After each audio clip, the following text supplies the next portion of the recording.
Palabra Fiel presenta Un despertar en la palabra con Leonel Obispo.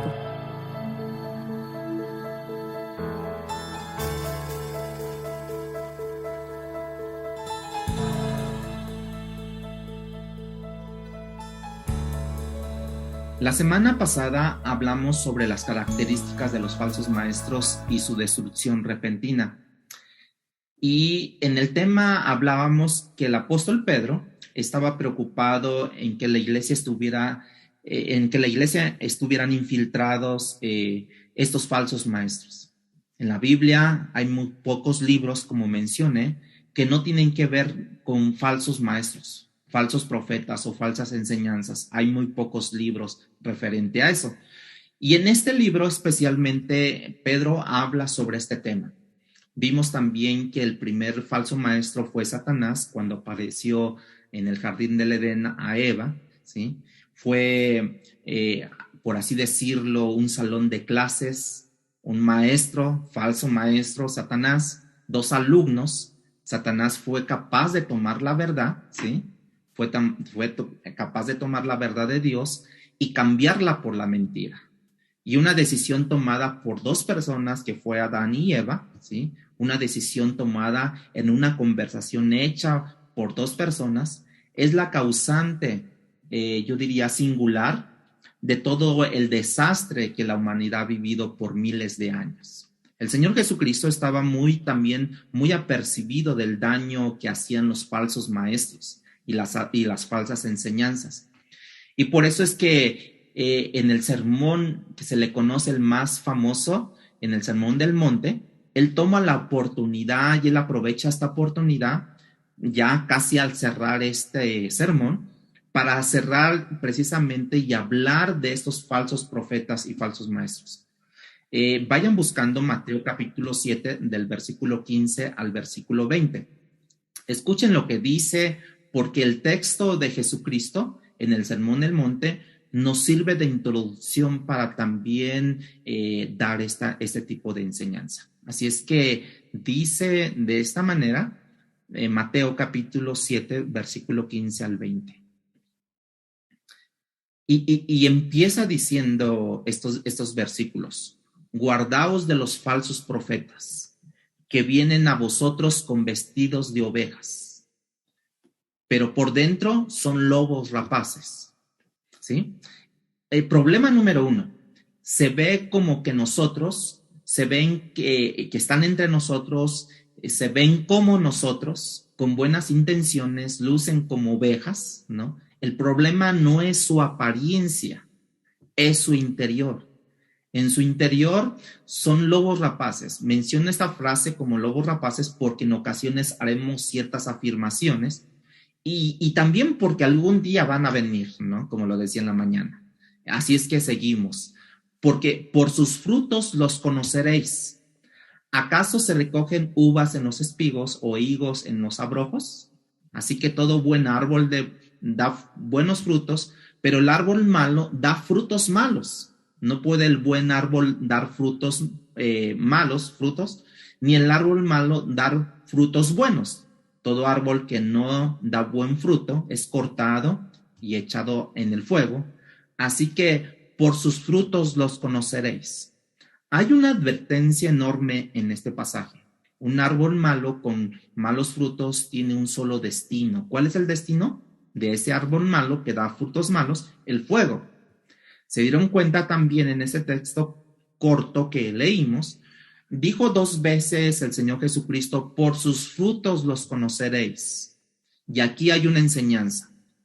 Tú y yo no podemos muchas veces discernir los falsos maestros, simplemente por la manera de cómo enseñan, porque las enseñanzas pueden ser muy disfrazadas, como ocurrió en el jardín del Edén, ¿se acuerdan? Pero vean cómo Adán y Eva estaban sin pecado ellos, o sea, ellos podían haberse apercibido de la maldad, pudieron haber entendido la mala enseñanza. Ellos tenían una habilidad mental para poder discernir la verdad del error. Y la mentira estaba tan disfrazada que ellos fueron engañados. Y ahora Cristo nos dice en este pasaje que por sus frutos los conoceremos. No podemos distinguir a los falsos maestros simplemente, como dijimos la semana pasada, por su oratoria, porque muchos son capaces que muchos de nosotros a la hora de predicar o de enseñar son mejores, ¿no? No lo podemos distinguir por su apariencia, porque muchos de ellos simplemente actúan como ovejas comunes y corrientes. Incluso muchos de ellos tienen personalidades con una muy buena carismática, ¿no? Si dijéramos, por así decirlo, que el mejor filtro para pasar a un falso maestro o a un falso discípulo de un genuino, diríamos que es el tiempo. En el tiempo sabremos cómo están actuando, sabremos si son buenos o si son malos. Ahora nuestro enemigo, Satanás, conoce que la mejor estrategia para engañarnos es imitando a Dios. Mientras más cerca él pueda imitar o traer una verdad y acercarla más fácilmente, su mentira, más fácilmente a una verdad, hermanos, entonces caeremos en esa trampa, ¿sí? De manera que la estrategia que Satanás siempre hace es imitar a nuestro Dios. Y una de las maneras que él lo hace es que toma la mentira, ¿sí? Su mentira, y la aproxima a la verdad, de tal forma que la verdad parece mentira y la mentira ahora parece verdad. Y eso fue lo que ocurrió en el jardín del Edén, cuando él cambió la verdad de Dios por la mentira, y eso es exactamente lo que Pablo dice en Romanos 1, capítulo 1, versículo 25. Dice que cambiaron la verdad de Dios por la mentira, honrando y dando culto a las criaturas antes que al Creador, el cual es bendito por los siglos. Amén. Cuando él explica el origen de la idolatría, es el cambio de la verdad de Dios por la mentira, y esa es la misma manera en que tú y yo terminamos adorando a criaturas en vez de al Creador. No necesariamente una imagen, pero sí le damos más énfasis, sí ponemos más empeño a las cosas de este mundo, y Ezequiel especialmente habla sobre los ídolos del corazón. ¿Qué es lo que tú prefieres más en este mundo? ¿Qué es lo que tú haces más relativamente en este mundo? ¿Qué es lo que procuras más en este mundo? ¿Buscar las cosas de Dios o buscar lo terrenal y lo pasajero, lo efímero? ¿Qué es lo que nosotros hacemos? ¿Sí? Recuerda que en el mensaje anterior dijimos que Satanás, en su intento de imitar a Dios, tiene un falso evangelio, como lo vemos en esta carta que vamos a leer de la iglesia, bueno, que en algún momento vamos a leer, pero que en la iglesia de los Gálatas menciona sobre estos falso evangelio, que tiene falsos maestros, que Pablo también llama en su segunda carta a los Corintios, que son ministros de Satanás. Él tiene falsos discípulos, como Pablo también les llama falsos hermanos, ¿sí? Que también en la segunda carta a los Corintios, eventualmente el falso maestro o falso discípulo tiene un falso Cristo. Fíjense que estamos hablando falso evangelio, falsos maestros, falsos discípulos, falsos ministros o ministros de Satanás, falsos discípulos, falsos hermanos, ¿sí? Y también falsos cristos. Fíjense cómo es tan grave todo esto, o tienen más de un Cristo para ellos. De hecho, quien nos habló de estos falsos cristos fue el mismo Jesucristo. Si ustedes recuerdan, en Mateo capítulo 24, eso sí quiero que lo abran, Mateo 24, versículo 24 y 25, precisamente él habla de esos falsos cristos que pudieran haber llegado antes de él y podrían llegar después de él, ¿sí? Y esa es la advertencia de los últimos tiempos que Cristo hace, porque se levantarán falsos cristos, fíjense, y falsos profetas, y harán grandes señales y prodigios, de tal manera que dice que engañarán, si fuere posible, aún a los escogidos. Ya los ha dicho antes. Fíjense cómo está tan grave todo esto. De manera que tampoco podemos discernir los falsos maestros o diferenciarlos de los verdaderos, hermanos, por las grandes señales que dice aquí, y harán grandes señales y prodigios, porque ellos son capaces de hacerlo, aún hasta los escogidos aventarán allí. Si tú eres un verdadero hijo de Dios, nacido de nuevo, yo quiero decirte que si Cristo no hiciera algo de forma intencional para evitar tu engaño, hermanos, cuando los falsos cristos aparezcan o sus señales o sus prodigios lleguen, tú y yo podríamos ser finalmente engañados. Y eso nos da una idea de la seriedad de todo esto. Dios va a hacer todo, Cristo va a hacer todo de forma intencional para percibirnos del error, para percibirnos de los falsos maestros, de las falsas señales, de los falsos prodigios. Pero ¿cómo nos va a percibir? Estando delante de Él, estando en su presencia, buscando su rostro, primero teniendo las cosas del reino, del cielo, primero teniendo las cosas eternas y, por segundo plano, las cosas materiales. Lo primero que Pedro hace es hablarnos en esta segunda carta, segunda carta a los de Pedro, capítulo 2, versículo 10. Capítulo 2, versículo 10. Lo primero que él va a hacer hablarnos es de una arrogancia que estos falsos maestros tenían. Y ya que nos ayuda a entender el apóstol Pedro cómo se manifiesta esa arrogancia, entonces él nos habla del estilo de vida que resulta, el egocentrismo y la soberbia de dichos maestros. A la hora de que pensamos de maestros falsos y que populan mucho en todas las redes, necesitamos estar pendientes de varias cosas. Por ejemplo, número 1, tienes que prestar atención en lo que dicen acerca de las doctrinas cardinales de nuestra fe.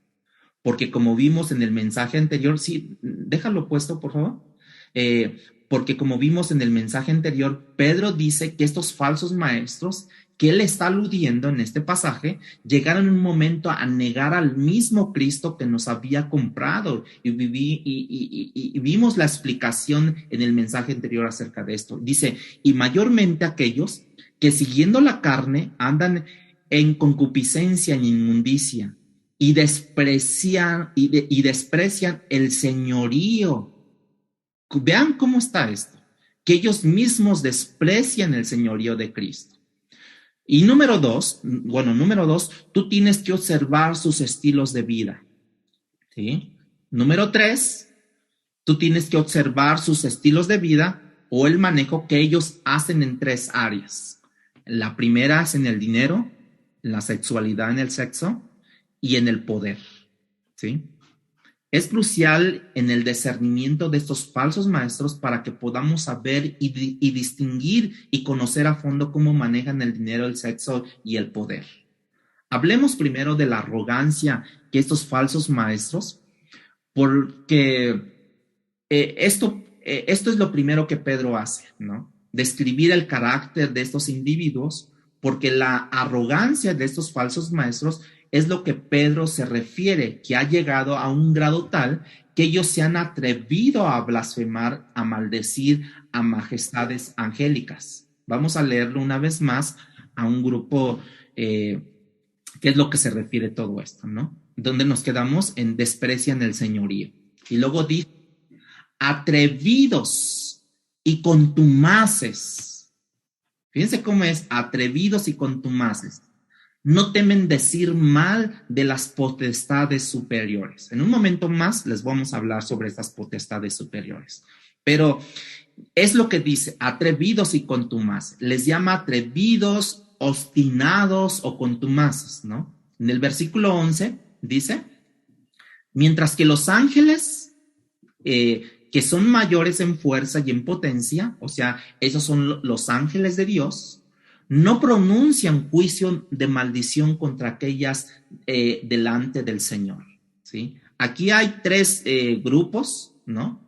Lo primero, estamos hablando de los falsos maestros, que en el versículo 10 hablábamos de los atrevidos y contumaces, ¿sí?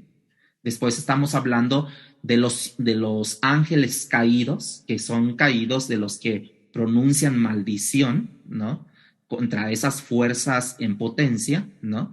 Son ángeles caídos. Después habla de los ángeles de Dios, que los ángeles de Dios en el versículo 11, mientras que los ángeles, que son mayores en fuerza y en potencia, no pronuncian juicio, ¿sí? Y luego está el Señor, delante del Señor. La posición de un grupo de académicos, de teólogos, dicen que estas majestades angélicas del versículo 10 son los ángeles caídos. Y ahora que los falsos maestros, cuando habla aquí que el apóstol Pedro dice, no temen, son atrevidos, no temen decir mal contra las potestades superiores, o sea, sobre estos ángeles caídos. No porque le obedezca a un respeto, ¿no? Que deberían de tener, no por el honor que ellos todavía merecen, no, sino por el alto grado de poder que todavía ellos sí tienen y los tratan como si fueran iguales, ¿no? O sea, les hablan y empiezan a injuriarles, empiezan a maldecirles y todo esto. Ahorita les voy a decir por qué no deberíamos de tener mucho cuidado esto.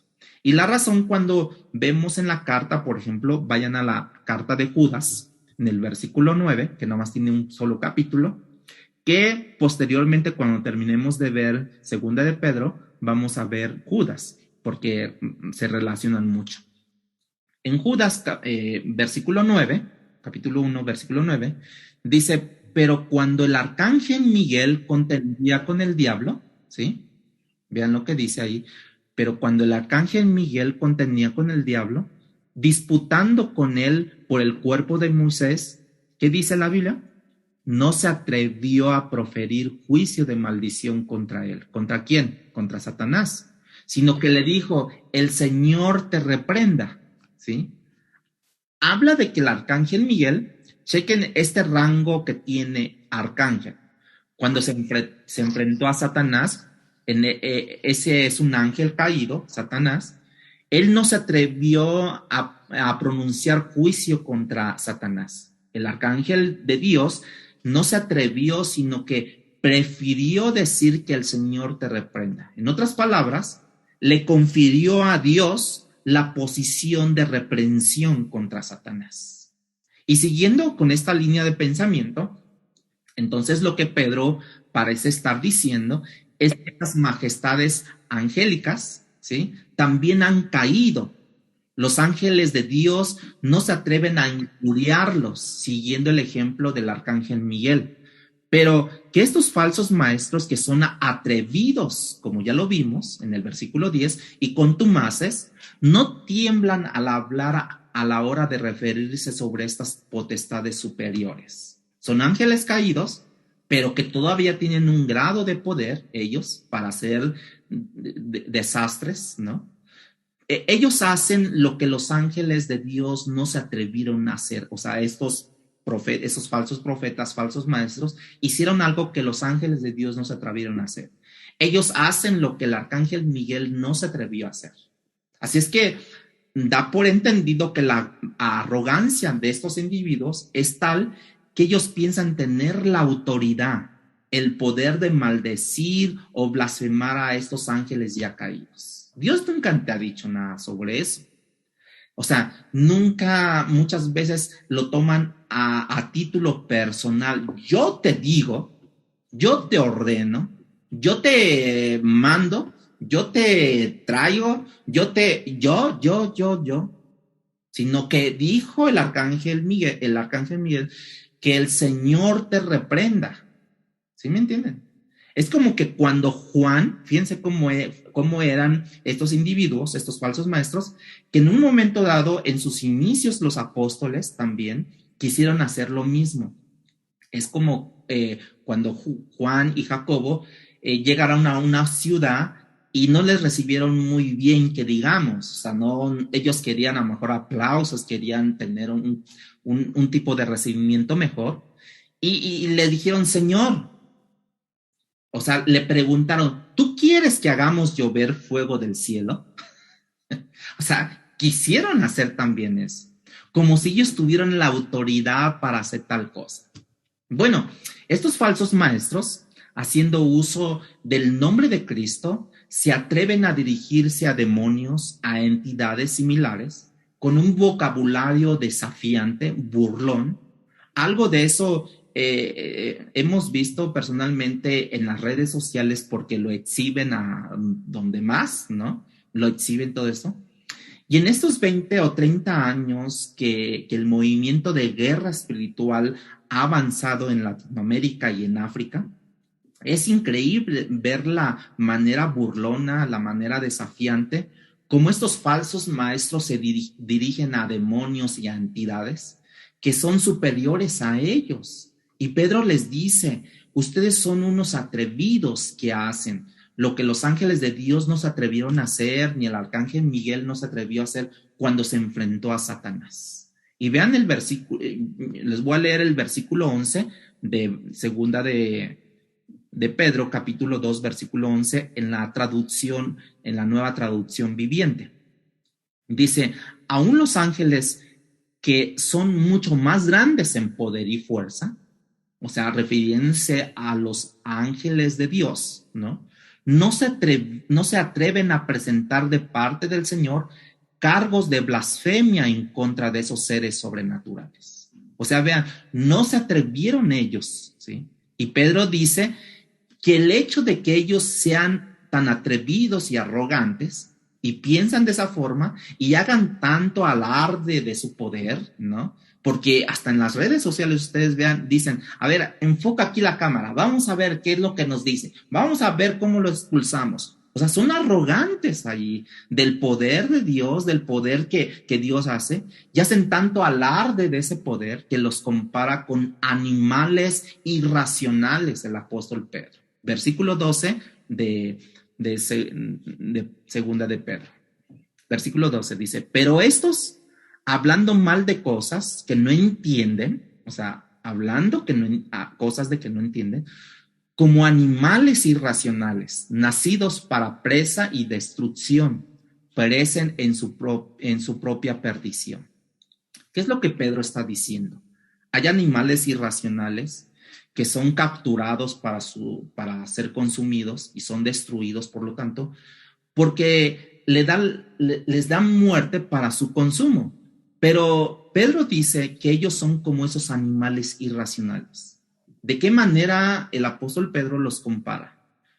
Bueno, también porque hay un tiempo designado cuando Dios va a identificar, los va a capturar y los va a destruir para que sufran el mal como pago de su iniquidad. En ese sentido es como Pedro los está comparando como estos animales irracionales. Y es increíble que Pedro use esta ilustración para ayudarnos a entender cuál es el fin y la esencia de estos falsos maestros y su destrucción y el destino que ellos merecen. Ahí comienza Pedro a darnos una idea de hasta dónde llega la arrogancia de estos falsos maestros. Lo que él hace, en el resto de lo que vamos a exponer, Pedro entiende que esta arrogancia y egocentrismo que tienen esos falsos maestros ha dado origen a un estilo de vida que él comienza a describir en el versículo 13. Dice, recibiendo el galardón de su injusticia, ya tienen por delicia el gozar de deleites cada día. Estos son inmundicias y manchas. Cuando hablamos de inmundicias, se está refiriendo a la sexualidad. Quienes aún mientras comen con vosotros, se recrean en sus errores. Ellos viven inmoralmente durante el día, hermanos. Sus vidas son de inmundicia, ellos viven en engaño y al mismo tiempo viven entre los hermanos, comiendo entre nosotros como si fueran ovejas, excepto que son lobos rapaces en su interior. En la nueva traducción viviente, este versículo dice de esta manera, su destrucción será la recompensa que recibirán por el daño que han causado. A ellos les encanta entregarse a los placeres perversos a plena luz del día. son una vergüenza y una mancha entre ustedes. Se deleitan en el engaño incluso mientras comen con ustedes en las reuniones de compañerismo. Fíjense cómo lo habla aquí. Me encanta esa versión. Estas personas eran maestros y como maestros, ellos, porque eran maestros allí, eran respetados como tal. Tenían discípulos que les seguían y enseñaban la palabra, y esta gente conocía el camino de la verdad.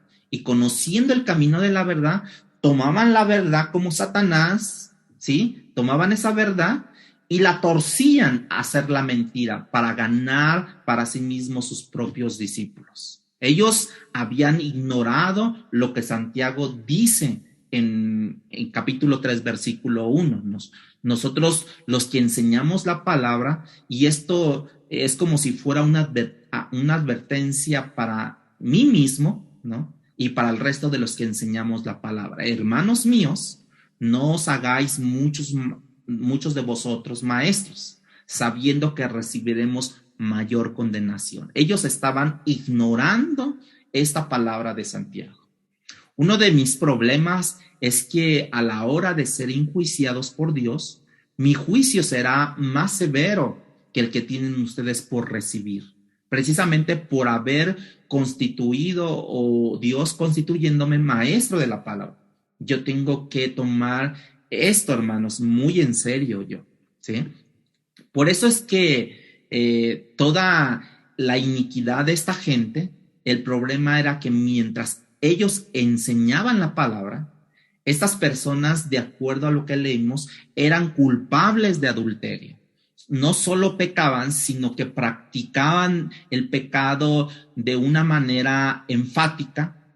Pero si nosotros nos pusiéramos a ver, también usted y yo pecamos día a día, ¿sí? Pero el pecado no está caracterizado en nuestras vidas. Esa es la gran diferencia. Pero ellos eran atrevidos, contumaces, y ellos pecaban, dice que se deleitaban todo el día, de día se deleitaban haciendo sus pecados, ¿sí? Y ahorita vamos a ver más fuerte todo eso. Pero nosotros no debe de caracterizarse el pecado en nuestras vidas. Y esta gente se aprovechaba de las ovejas más vulnerables, más débiles, las que tenían menos madurez espiritualmente, a las que tenían menos madurez emocionalmente, de que ellos por alguna condición, llámese física, médica, emocional, espiritual, ellos eran presa fácil para estos maestros, esos falsos maestros, y aprovechándose de esa condición, ellos seducían a estas personas. En el versículo 14 lo podemos ver. Dice, tienen los ojos llenos de adulterio. Fíjense cómo es.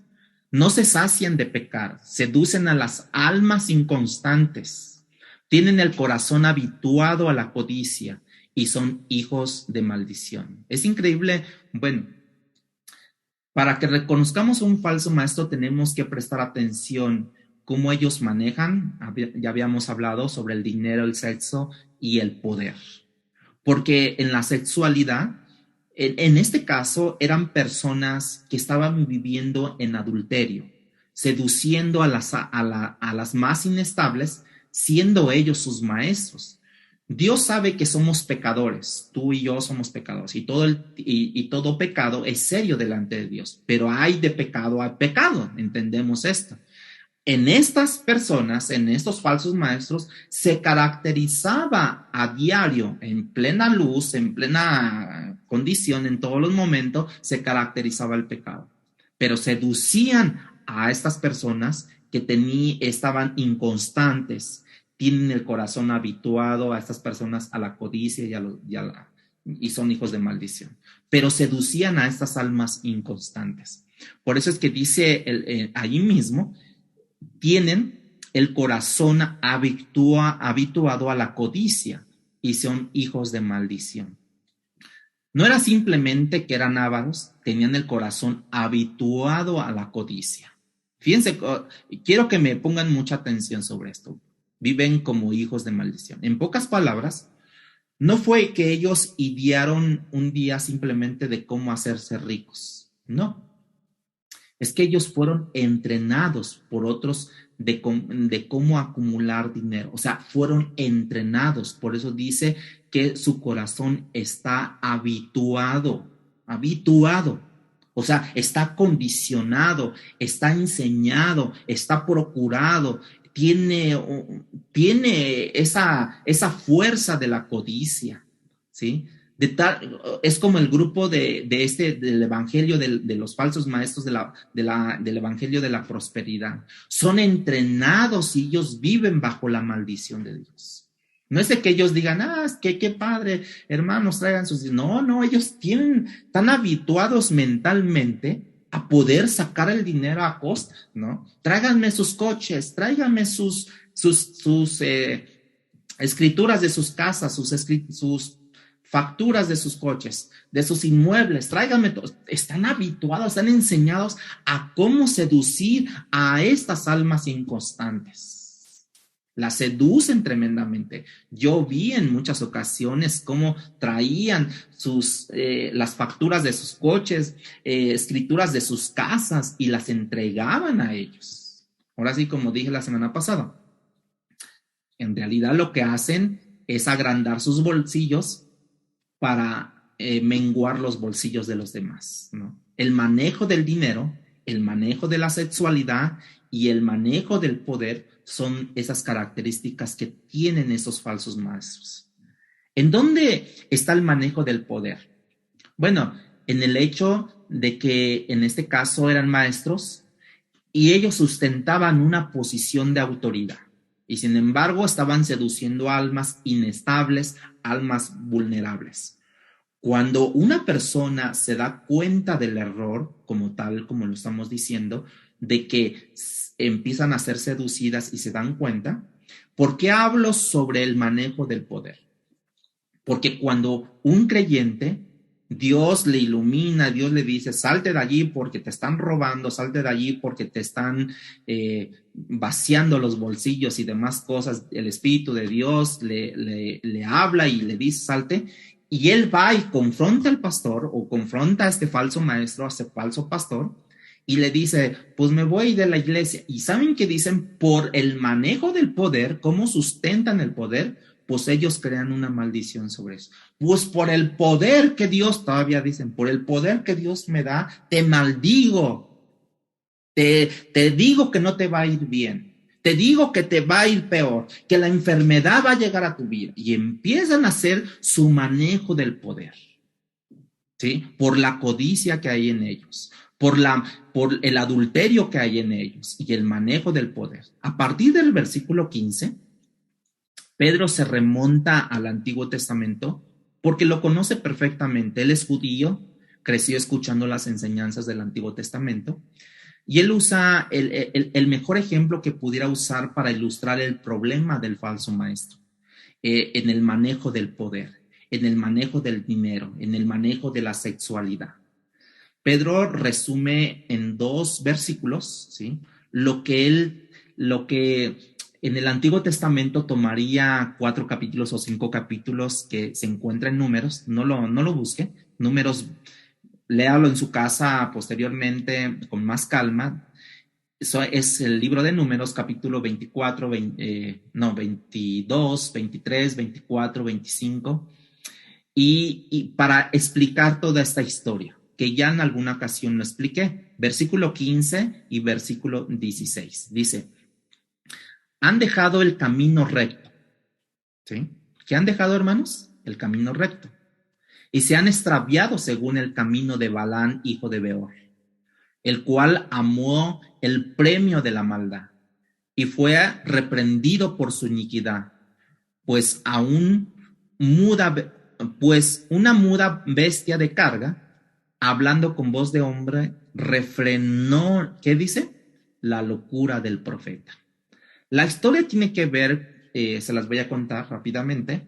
Balán era un profeta gentil y por lo menos inicialmente lo que narra era que era un profeta de Dios, porque era un profeta de Dios.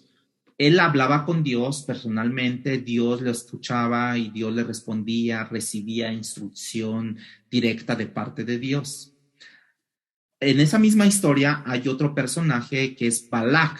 Balac es el rey de los moabitas. Los moabitas eran descendientes de una de las hijas de Lot. ¿Se acuerdan la semana pasada que hablamos sobre eso? Que cuando salió Lot con sus hijas, su esposa pues ya era estatua de sal, se metieron en una cueva, sus hijas la emborracharon, sus hijas cometieron incesto contra él, tuvieron relaciones sexuales, quedaron embarazadas. Bueno, una de las hijas de él, todos los descendientes eran los moabitas. Y los moabitas le hicieron la vida imposible a Israel. Y en esa ocasión, Balac era el rey de estas personas, ¿no? De los moabitas. Pero Balac tenía miedo de los judíos, ¿sí? Entonces Balac le envía una propuesta a Balán. La propuesta es, te voy a dar dinero para que vengas y maldigas a Israel. Me estoy refiriendo al pueblo de Israel, al pueblo de Dios, ¿sí? Balán dice, yo no puedo hacer eso, yo no puedo hacer nada que Jehová no me autorice. Así es que Balán, entendemos que conocía la voluntad de Dios, conoce la verdad de Dios. Sin embargo, de manera voluntaria, Balán termina abandonando el camino recto, como lo estaba diciendo aquí en el versículo 15 que leíamos. Si lo puedes regresar tantito. En el versículo 15 lo estábamos viendo. Han dejado el camino recto. Como Balán en su momento terminó abandonando el camino recto, ¿sí? ¿Qué es lo que Balac hace? Balac, el rey de los moabitas. Balac conoce lo que nosotros conocemos como un refrán que dice, hay un refrán que dice, corríjanme si estoy en error, con el dinero baila el perro, hay un refrán así, ¿no? Y Balac sabe que también que el hombre le gusta el poder y la distinción y la fama, ¿sí?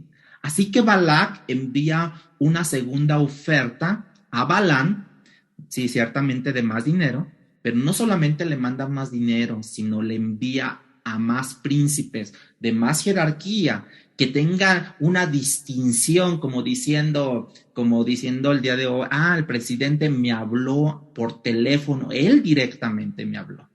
O me habló el secretario de X dependencia, me habló directamente el secretario, no me habló el subsecretario, no me habló el gerente, no, me habló el dueño, me habló el mandamás, ¿no?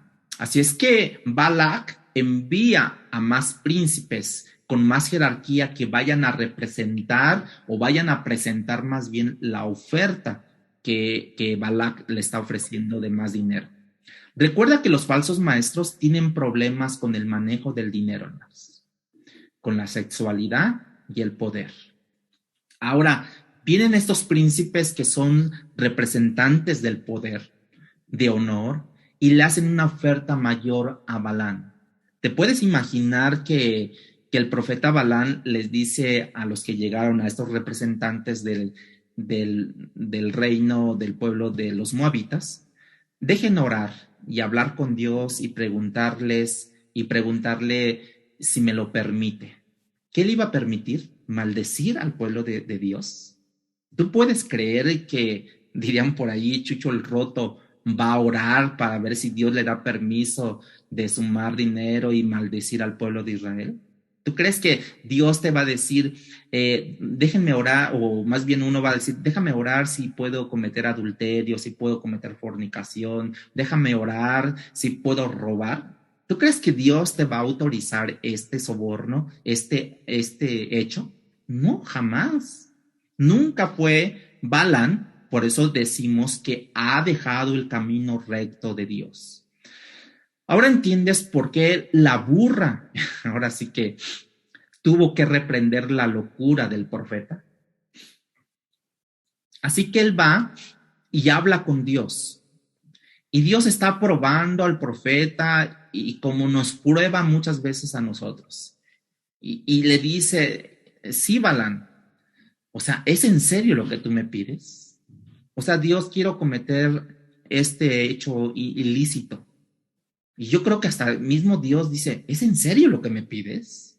¿Es en serio, de verdad, lo que me estás pidiendo?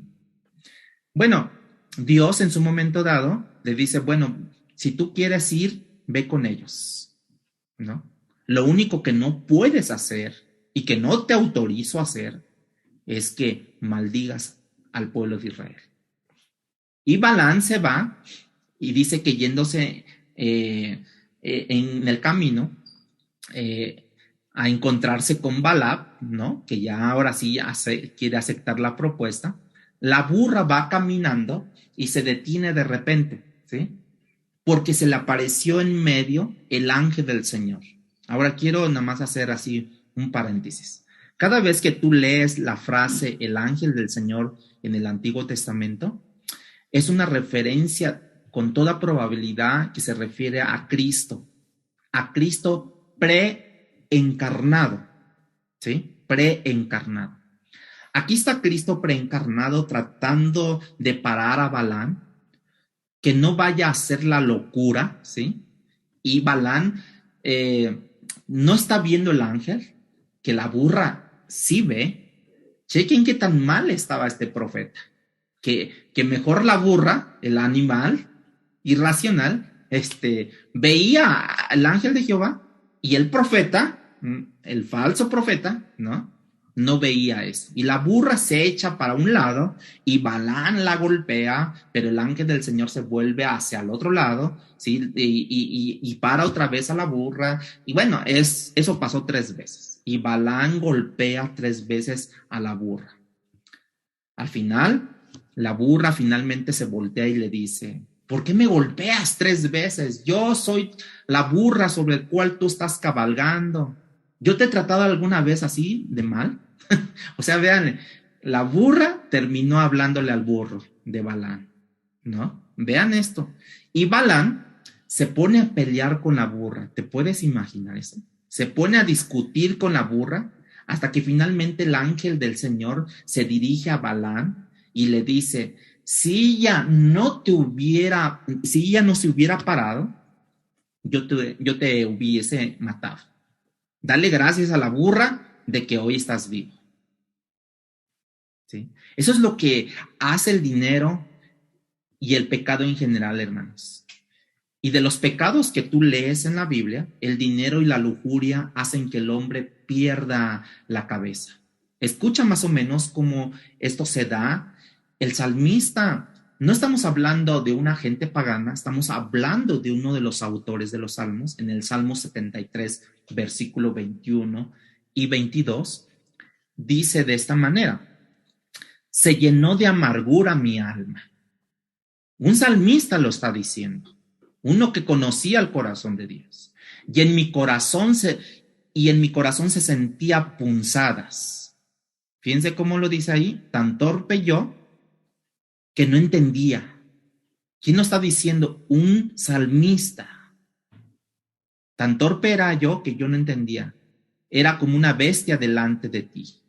O sea, vean cómo se refiere el salmista. En otras palabras, el salmista está diciendo la amargura y el pecado se apoderó de mí, que me hizo sentir destrozado y yo parecía no un ser humano, yo parecía un animal sin entendimiento, un Balán cualquiera, diríamos así. Regresando a la historia, Balán llega con Balac y le dice a Balac, mira, yo no puedo maldecir a Israel. O sea, como que Dios no me deja. Pero Balán todavía como que quiere negociar, a ver cómo ganar dinero, sacar los últimos rasgos de dinero. Pero yo te puedo decir cómo podemos destruir a Israel. Y entonces Balac también le encanta la historia, le encanta todo esto. Y le dice Balán, mira, hazte amigo de Israel. Y entonces las mujeres moabitas van a tener relaciones con los hombres judíos, que está prohibido por parte de Dios, y los van a seducir, de manera que los israelitas, ¿sí? Ya, los hombres terminan participando de las orgías de las mujeres moabitas y participando de los sacrificios de los ídolos.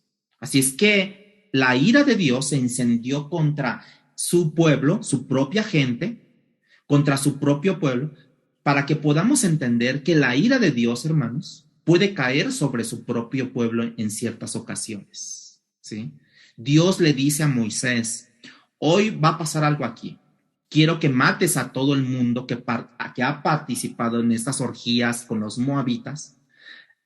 Acuérdense el manejo del sexo, dinero y poder.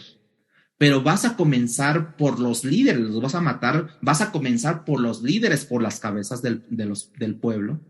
¿Sabes cuánta gente murió en ese día, hermanos?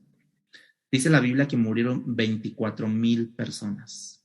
Es mucha gente, es mucha sangre derramada.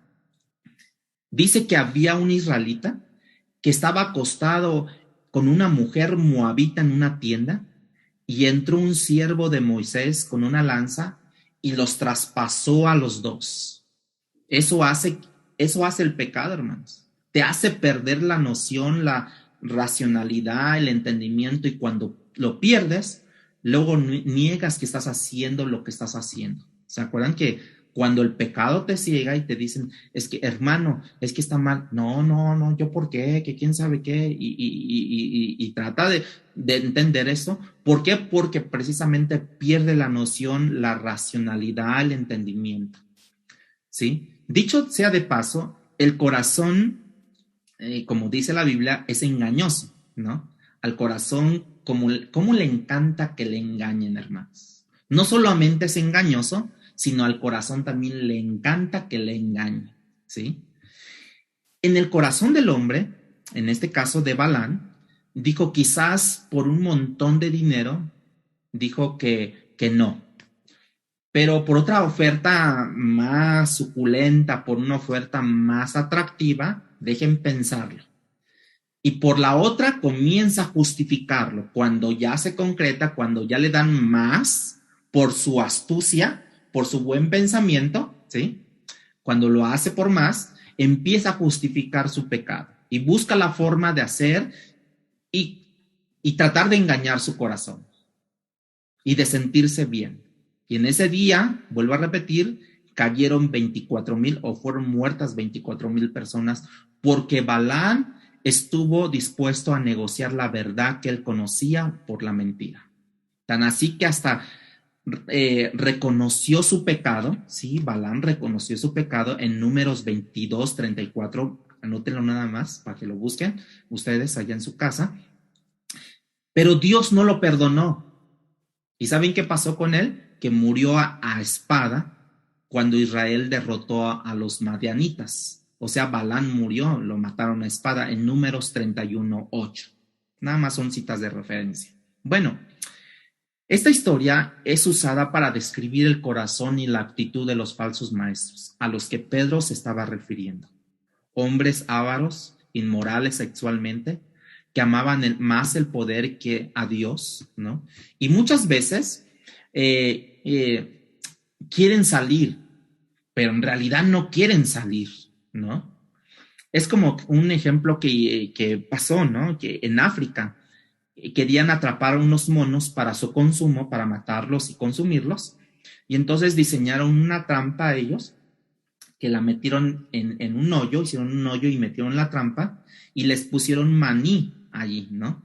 Cuando entonces llegaba el mono, ¿no? Corriendo, y quería agarrar el maní, pues el maní son como unas hojas largas, ¿no? Como unos tallos largos.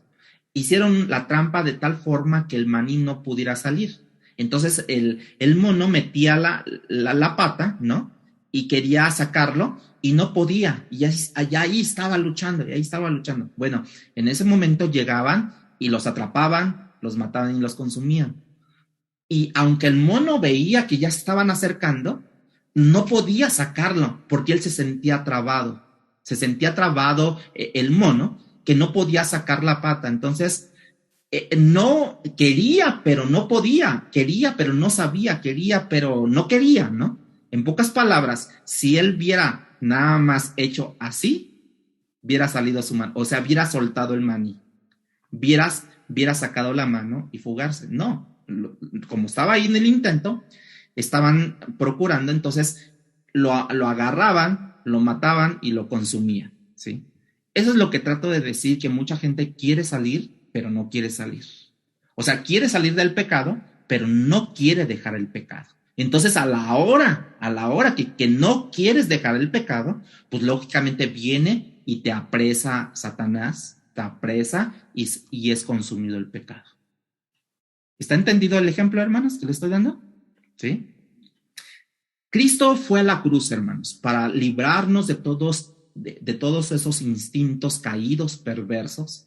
Él tiene una fórmula sencilla de dos palabras, dijéramos así, ¿no? ¿Tú quieres ser libre? Tú te arrepientes y tú te sometes. ¿Sí me entienden esto? Esa es la situación que nosotros tenemos que hacer, es arrepentirnos y someternos. Si Dios está hablando en esta área que estamos tocando en este momento, o Dios, o en otra área que Dios está abriendo el entendimiento en esta hora, realmente yo creo en la palabra de Dios, yo creo en el poder de Dios, yo creo en ese poder infinito. Así es que Dios tome tus pensamientos, ilumine tus pensamientos sobre esta área para que nosotros podamos entender de cuál estamos padeciendo y podamos cambiar nuestra manera de ser. Podamos cambiar nuestro pensamiento a través de la iluminación del Espíritu Santo, ¿sí? Y esta mañana es para ti, hermanos. Si oyes hoy su voz, si tú estás pasando por una situación así, si oyes hoy su voz, no endurezcas tu corazón. No encubras lo que estás haciendo ni para ti ni para otros. No te va a ir bien. Que no se tenga que decir de nosotros como lo que Pedro está diciendo de estos falsos maestros, falsos pastores, falsos profetas, ¿sí? Regresemos a 2 de Pedro, capítulo 2, versículo 17. Dice que estos personajes son fuentes sin agua y nubes empujadas por la tormenta, para los cuales la más densa oscuridad, ¿qué dice? Está reservada para siempre, para ellos. ¿Qué son fuentes sin agua? ¿Has visto una fuente sin agua? El ser humano está sediento de la presencia de Dios. Y dice la misma palabra, ¿no? Que muchos tendrán comezón de oír, ¿no?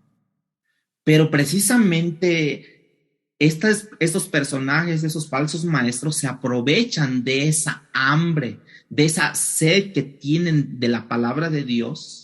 Y estos falsos maestros les ofrecen un chorrito de agua que pronto se seca y se vuelve y vuelve la sed, cuando Dios le ha ofrecido torrentes de agua viva. Dice: todo aquel que viene a mí será saciado, ¿sí? Del agua de vida que le dijo a la mujer samaritana. Si tú supieras quién te dice esto, entonces jamás tendrás sed, ¿no?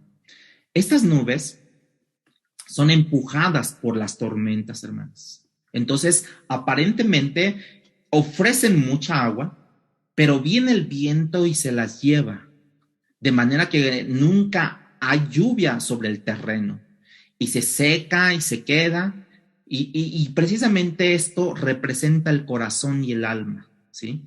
Cuando hablábamos sobre la parábola del sembrador, que la semilla no cae en buena tierra y no germina a su tiempo, unas son pisoteadas, son holladas, otras se secan porque no tienen suficiente raíz o agua donde sustentarse para crecer y vivir, ¿no? Y esto es lo que representa precisamente el corazón del alma de las personas necesitadas. Estos personajes son fuentes sin agua y nubes empujadas por la tormenta, para los cuales la más densa oscuridad, fíjense la consecuencia que hay a ellos. A pesar de eso, ellos siguen actuando eso. Hay oscuridad reservada para estas personas. Versículo 18. Pedro dice que esta gente es arrogante, palabras infladas está ahí en sus vidas, o sea, vacías, son seductores y seducen a personas aparentemente como recién convertidas. Versículo 18 dice: pues hablando palabras infladas y vanas, seducen con concupiscencias de la carne y disoluciones. Hablábamos ya sobre las disoluciones, que también son las disilusiones que se llevan, ¿verdad? Pero las disoluciones Hablábamos sobre que se usa la mayoría de las veces como para referirse a la conducta sexual ilícita, ¿sí? Dice seducen con concupiscencias de la carne y disoluciones a los que verdaderamente habían huido de los que viven en error. O sea, hace poco habían huido de los que viven en error.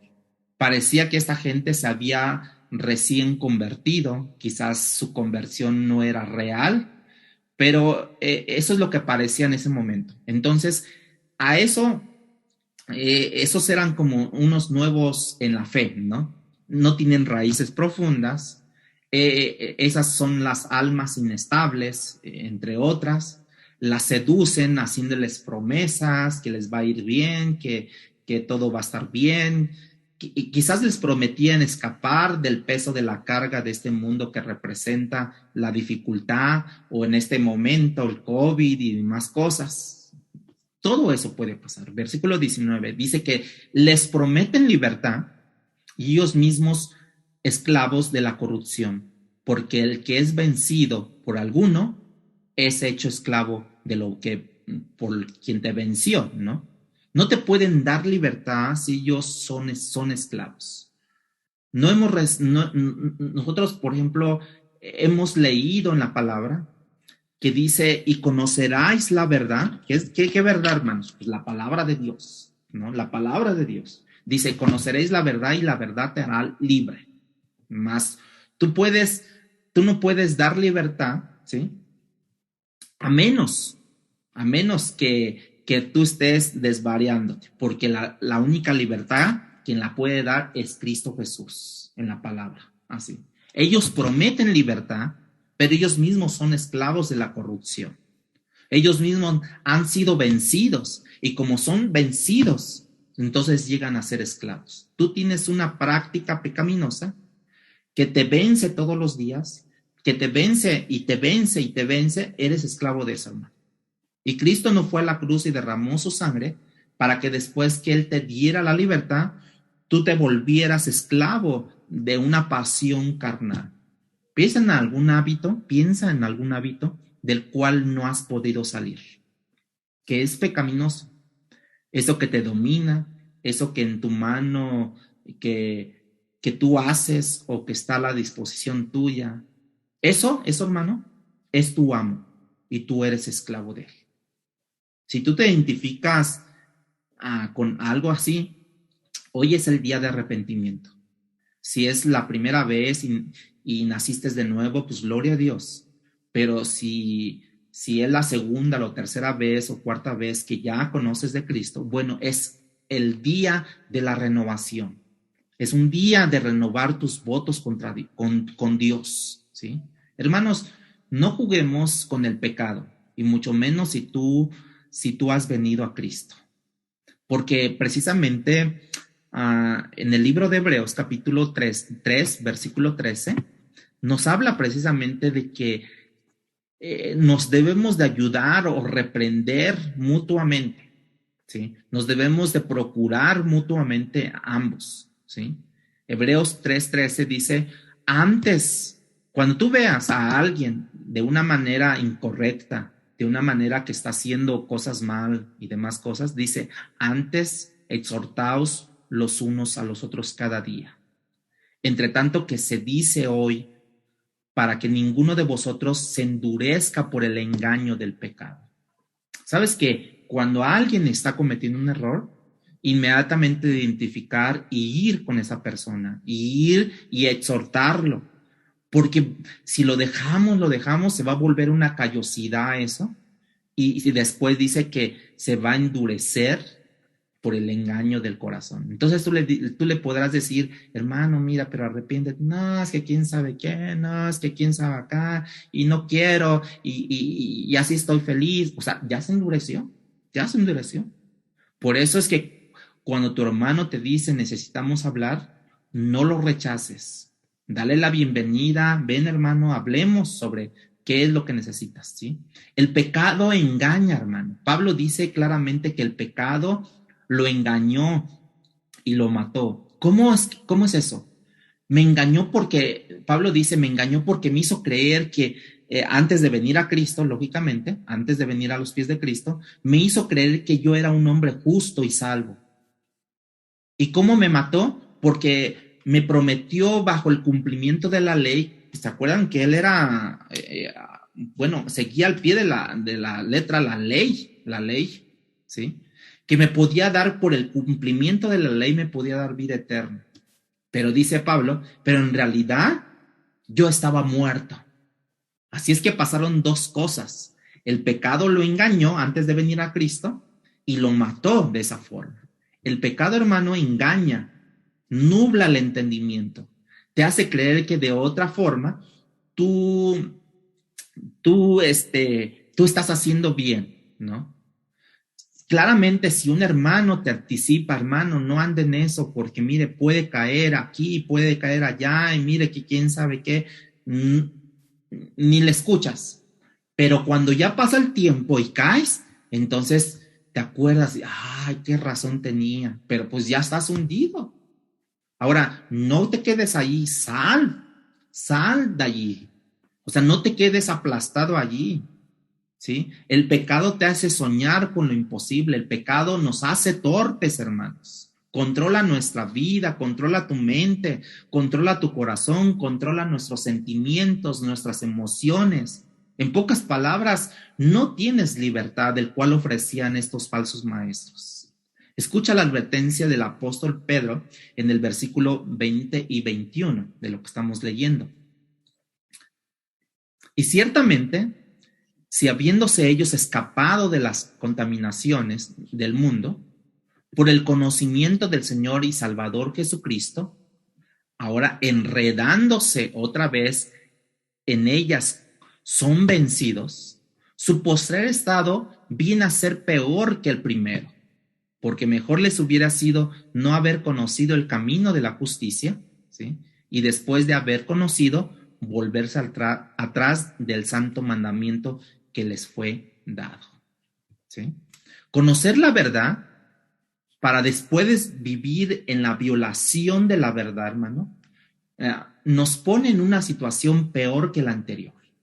En este caso voy a decirlo así, la ignorancia del mandamiento es mejor que el conocimiento del mismo, ¿sí?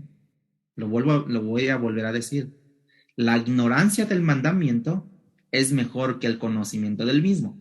Eso no te justifica para que no leas la Biblia, para que no digas, es que no lo sabía. Eso no te justifica, ¿no? Escucha cómo Cristo lo explicó en Lucas capítulo 12, versículos 47 y 48, ¿sí? Para que nosotros podamos entender qué magnitud tiene cuando tú tienes un conocimiento y tú vives bajo ignorancia. Pero aún así, viviendo bajo ignorancia, también se te dará un pago, ¿no? Dice el versículo, Lucas capítulo 12, versículo 47 y 48. Aquel siervo que conociendo la voluntad de su Señor, fíjense, aquel siervo que conociendo la voluntad de su Señor, no se preparó ni hizo conforme a su voluntad, recibirá muchos, ¿qué dice? Azotes. ¿Por qué va a recibir muchos azotes? Porque él conocía la voluntad del Señor, de su Señor, y no lo hizo. Por eso va a recibir muchos azotes. Versículo 48 dice, más el que sin conocerla, o sea, que vivía en ignorancia, hizo cosas dignas de azotes, será azotado poco. O sea, no es el que le van a pasar por alto su pecado, por su ignorancia. Dios no deja impune al culpable, será azotado poco. Sigue diciendo el texto, porque todo aquel a quien se haya dado mucho, mucho se le demandará. O sea, en pocas palabras, mientras más tiempo hayas tenido en la iglesia, en esta iglesia, en alguna otra, o escuchando la verdad, más se te demandará de ti, de mí en algún momento, ¿sí? Y más sobre mí, porque como maestro, ¿verdad? Y termina diciendo, y al que mucho se le haya confiado, más se le pedirá. Fíjense cómo es, ¿no? Hablando de la ignorancia, que luego a veces era preferido no ignorar, o más bien ignorar que conocer. Entonces, en este caso también hay esto, para que no se confíen. El texto de hoy termina diciendo en el versículo 22, pero les ha acontecido lo del verdadero proverbio.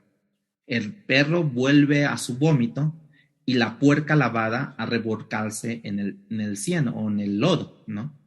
Ese es el Hijo de Dios, que ya ha sido lavado con la sangre de Cristo. ¿Y qué creen? Vuelve al lodo. Hermanos, estos días, estos meses, estos años, este tiempo es un tiempo difícil. Y para algunos de ustedes, su vida cristiana se ha convertido en un punto donde no hay crecimiento. Y de hecho, algunos de los casos, los que ya han dejado de crecer, ¿qué creen? Han retrocedido, han bajado, porque nadie puede crecer, o sea, o más bien, tú llegas a un estado de la vida, ¿no? Llegas a un estado de la vida. ¿Cuántos años tienes? No, pues tengo 13, tengo 14. Ok, todavía puedes estirar y puedes crecer más, ¿no? Pero según científicamente, llegas a un momento donde el hombre y la mujer llegan y ya no pueden crecer más, ahí se quedan. Pero conforme vaya pasando el tiempo, ya se van haciendo después chiquitos. No sé si han visto esa situación, ¿no? Ya van menguando, ¿no? Van menguando en fuerzas, en estatura, en todas las áreas, van menguando. Así es que esto es así, hermano. Si tú no creces, si tú ya has dejado de crecer, entonces no solamente has dejado de crecer, sino que estás retrocediendo. Dios nos dice, ustedes deben de ser como la luz de la aurora, que va de aumento a aumento. ¿Sí? Ustedes deben de crecer, de madurar, de correr la carrera hasta llegar a la meta, a procurar la meta que es Cristo. Lo peor es que eso ni lo vemos, hermanos. Pero yo te puedo decir que cuando yo veo esta situación, a mí me duele mucho de hermanos que han dejado el evangelio. Porque si las ovejas de Cristo que Él lavó con su sangre no me duelen a mí, hermanos, nada después me va a doler a mí. Hermanos, esta vida es una carrera, esta batalla es seria, es sobria. El llamado a la santificación es sobrio. Sabemos, hermanos, que resbalamos, pero cuídate de no caer. Cuando caigas, no insistas en permanecer en el suelo o en ocultar las cosas. No hay nada bueno que saldrá de ocultar lo que tú y yo hemos hecho, a menos que sea Dios quien lo oculte, y en cuyo caso es la soberanía de Dios, no la mía. Así es que, hermanos, procuremos que no nos acontezca como este proverbio, ¿no? De que el perro vuelve al su vómito y la puerca lavada a revolcarse en el cielo. Y estamos hablando que esto dice, se ha acontecido lo del verdadero proverbio, el perro vuelve a su vómito. ¿Qué éramos antes de venir a Cristo? No éramos nada, hermanos. Nosotros no servíamos para nada. Nosotros delante de Dios estábamos en pecado, estábamos en juicio, estábamos en condenación eterna. Estábamos ahí como el perro. Pero dice que cuando ellos no reconocieron, fueron atrevidos, contumaces, se fueron ellos en la cuestión viviendo en la sexualidad, en el poder y en el dinero incorrupto y demás cosas, y que envolvieron a más gente en sus enseñanzas, sus filosofías, en sus creencias, para llevarlas directamente al infierno que ya tiene Dios preparado para ellos, porque dice, oscuridad eterna hay en ellos. Ellos vuelven otra vez como el perro a su vómito y la puerca lavada a revolcarse en el lodo. Nosotros éramos de allí, hermanos. Dios nos ha lavado con su sangre preciosa. No podemos retroceder, hermanos. Tenemos que avanzar, tenemos que crecer. Si usted no crece, le vuelvo a decir, usted está retrocediendo. Usted tiene que dar frutos, porque dice la Biblia, por sus frutos los conoceréis. Tiene que dar frutos de crecimiento. Tiene que dar frutos de interés en la palabra de Dios. Tiene que dar frutos de interés de someterse a la palabra de Dios, ¿no? Hay dos cosas que habíamos dicho, ¿no? es arrepentirse y someterse a la voluntad de Dios. Por eso es saber todo esto, lo que estamos hablando, tenemos un conocimiento. Saber es recordar a tiempo. Oremos a Dios en esta hora. Palabra Fiel presentó Un despertar en la palabra. No olvides buscarnos en Facebook y YouTube como Iglesia Palabra Fiel CDMX y seguir las transmisiones por Zoom de cada domingo.